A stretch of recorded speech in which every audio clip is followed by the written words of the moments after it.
Le film Terminator Dark Fate de Tim Miller est une suite directe de Terminator 2, il fait abstraction des épisodes les plus récents. Si Dark Fate ressemble à ses aînés, il met cette fois-ci un fort accent sur 4 types d'intelligence, toutes différentes les unes des autres. En faisant abstraction d'une violence inhérente à ce genre de film, ce quatuor pourrait bien figurer une part de notre avenir. Je m'appelle Sarah Connor. Des comme toi, j'en ai jamais vu. T'es presque humaine.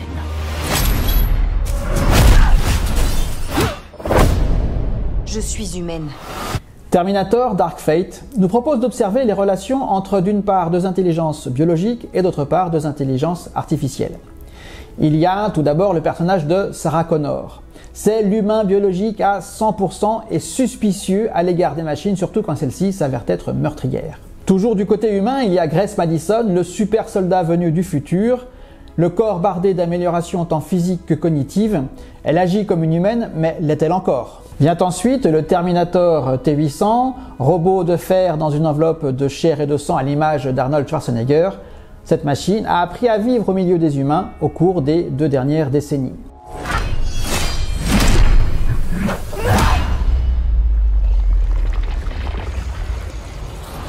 Pour finir, il reste le Terminator Rev9, machine implacable qui ne peut rien faire d'autre que d'accomplir la mission pour laquelle elle a été programmée. Ainsi, la description de ces 4 protagonistes, au-delà de spoiler quelques éléments de l'intrigue, présente surtout de quoi demain pourrait bien être fait. Il y a 2 jours, ma vie était belle et simple. Là, c'est devenu un cauchemar.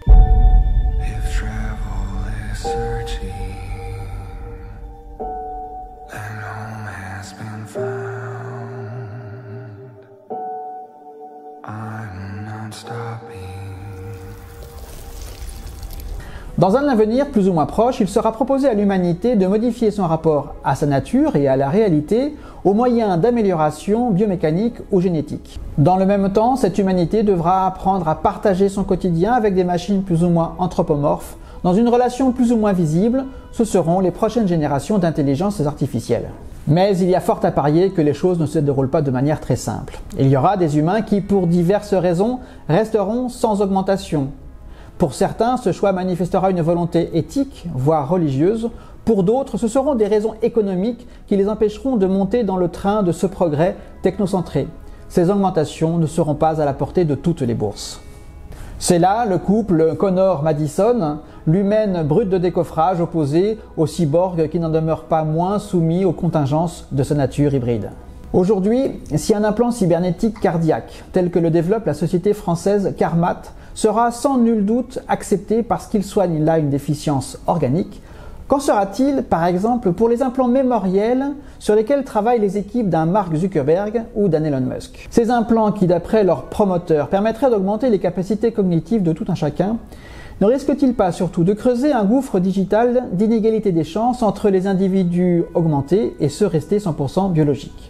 Ne prépare-t-on pas là une nouvelle fracture numérique? Un autre aspect de la vie quotidienne de demain vient du binôme des robots T-800 Rev9.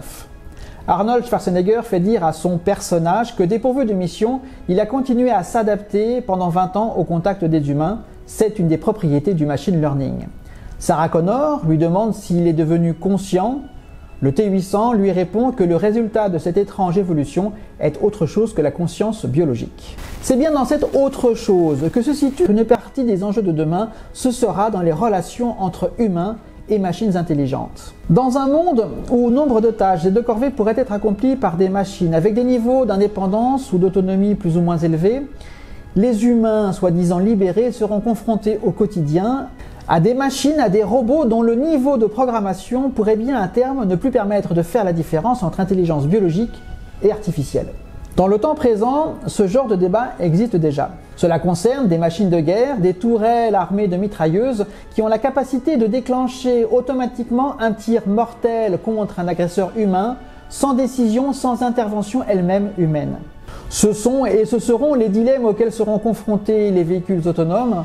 En cas de danger, faut-il sauver le conducteur et les passagers ou les piétons qui se trouvent sur la route? Toutes ces considérations peuvent paraître bien lointaines de notre présent immédiat.